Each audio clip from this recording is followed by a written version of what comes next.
काम में मत मुरझो प्राणी, काम में मत मुरझो प्राणी।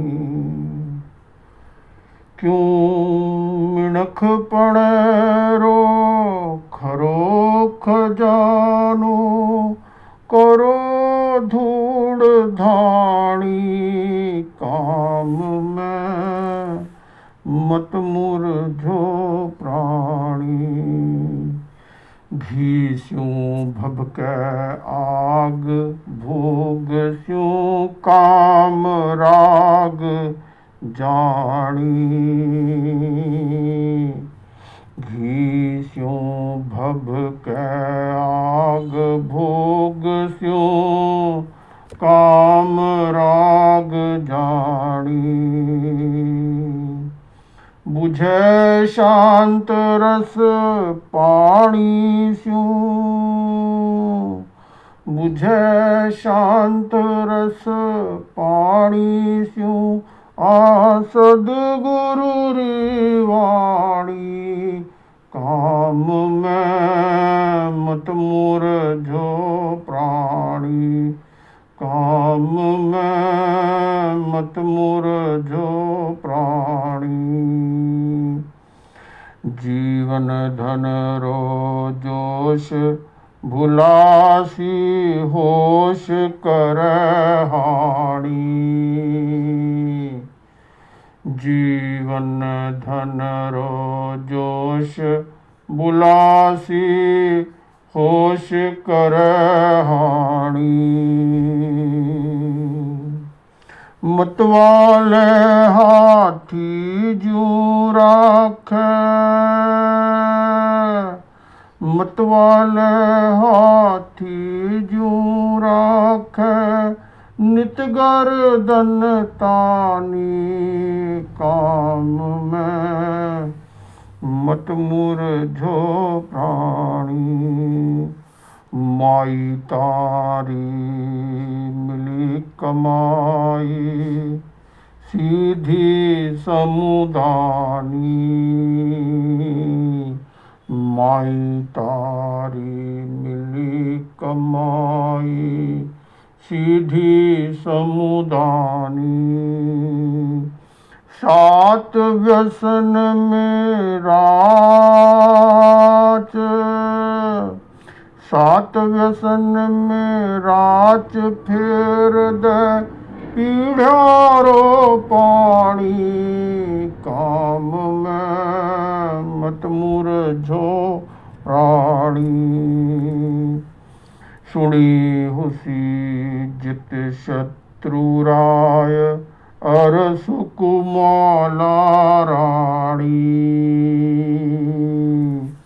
सुनी हुसी जित शत्रु राय, अर सुकुमाला राणी।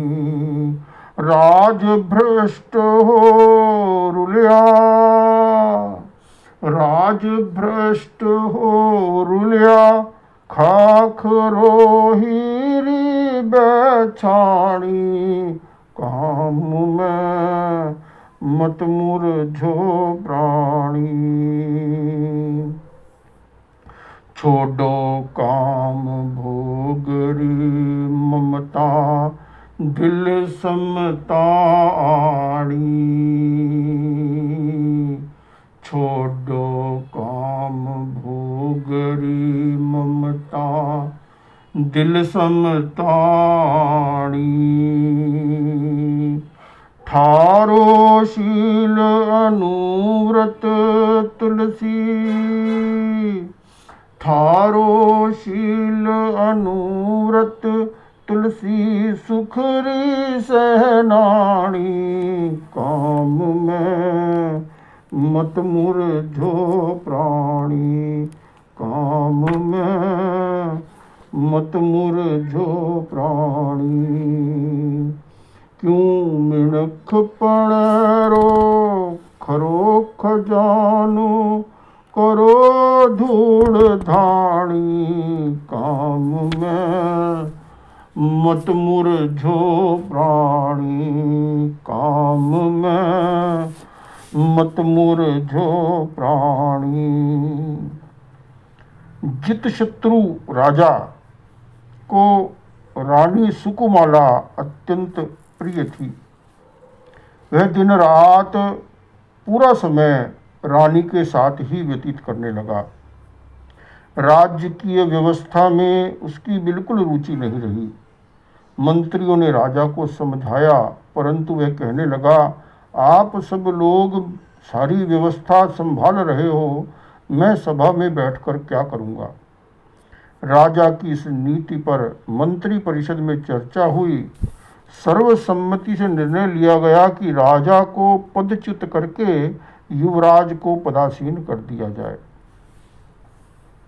मंत्रिमंडल की मंत्रणा के अनुसार महामात्य ने अनुचरों को आदेश दिया, वे आधी रात के समय राजा और रानी को उठाकर जंगल में छोड़ आए। अनुचरों ने ऐसा ही किया। राजा रानी जब जागे तो भयावह अटवी देखकर उन्हें अपनी आंखों पर विश्वास नहीं हुआ। आखिर उस यथार्थ को वे कैसे झुठला सकते थे। रानी ने पुनः राजधानी चलने का अनुरोध किया, परंतु राजा ने उसे टाल दिया।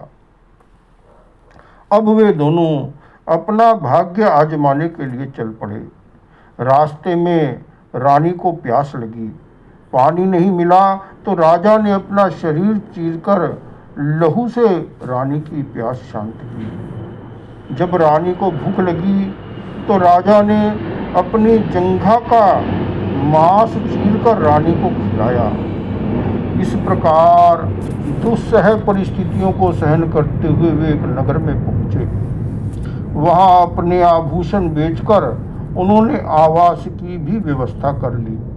जीविका निर्वाह के लिए राजा एक श्रेष्ठी के यहाँ नौकरी करने लगा। एक दिन सुकुमाला ने राजा को कहा, आप दिन भर काम पर चले जाते हैं, मैं घर पर अकेली रहती हूँ। दिन बहुत बड़ा हो जाता है, मन ही नहीं लगता है।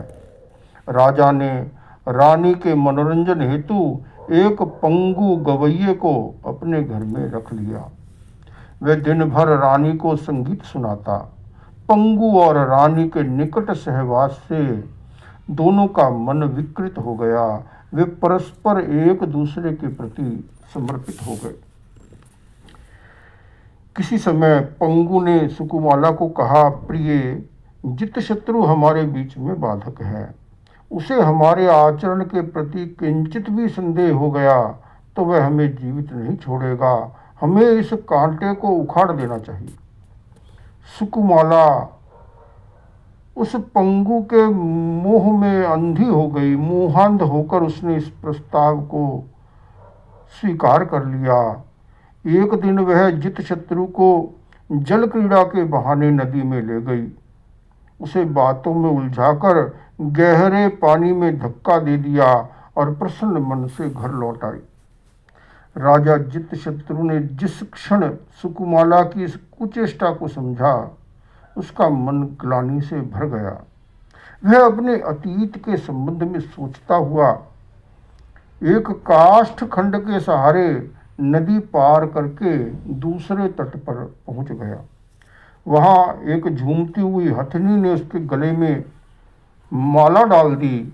वह पुनः वहां का राजा बन गया। उधर रानी और पंगु अपने मध्य से राजा को हटाकर अब निश्चिंत हो गए। उनके पास जित शत्रु द्वारा अर्जित जो अर्थ था वह भी समाप्त हो गया। आय का कोई दूसरा स्रोत नहीं था। सुकुमाला पंगु को अपने पीठ पर बिठाकर घुमाती है। पंगु गाता है, उससे जो कुछ मिलता है दोनों अपना जीवन निर्वाह कर रहे हैं। कुछ समय बाद वे घूमते घूमते जित शत्रु की राजधानी में पहुंच गए। वहां राजसभा में पंगु ने अपना संगीत सुनाकर श्रोताओं को मुग्ध कर लिया। इस बीच सुकुमाला भी अपनी करुण कथा सुनाती हुई कहने लगी, महाराज, मैं पतिव्रता नारी हूँ। माँ बाप ने मुझे इस पंगु के साथ मेरा विवाह कर दिया। इसकी सेवा करना ही अब मेरा कर्तव्य है। राजा मन ही मन मुस्कुरा रहा था। वह रानी की ओर अभिमुख होकर बोला, बहन, तुम्हारा एक पति वह भी था जिसने तुम्हें अपना खून पिलाया, जंघा का मांस खिलाया और तुमने उसे नदी में धक्का दे दिया। सुकुमाला को काटो तो खून नहीं। वह फटी फटी आंखों से जित शत्रु की ओर देखने लगी। राजा ने उसकी निर्ममता का रहस्य उद्घाटन किया, सब लोगों को विस्मय में डाल दिया। उन दोनों को देश से निष्कासित कर दिया गया। राजा ने यह प्रमाणित कर दिया, इस घटना से यह प्रमाणित होता है कि व्यक्ति को अपने कर्म का फल भोगना पड़ता है, और कि काम वासना, काम वृत्ति पर मनुष्य को नियंत्रण करना चाहिए। जहाँ वृत्तियाँ नियंत्रण होती हैं तो जीवन निर्माण अच्छा हो जाता है।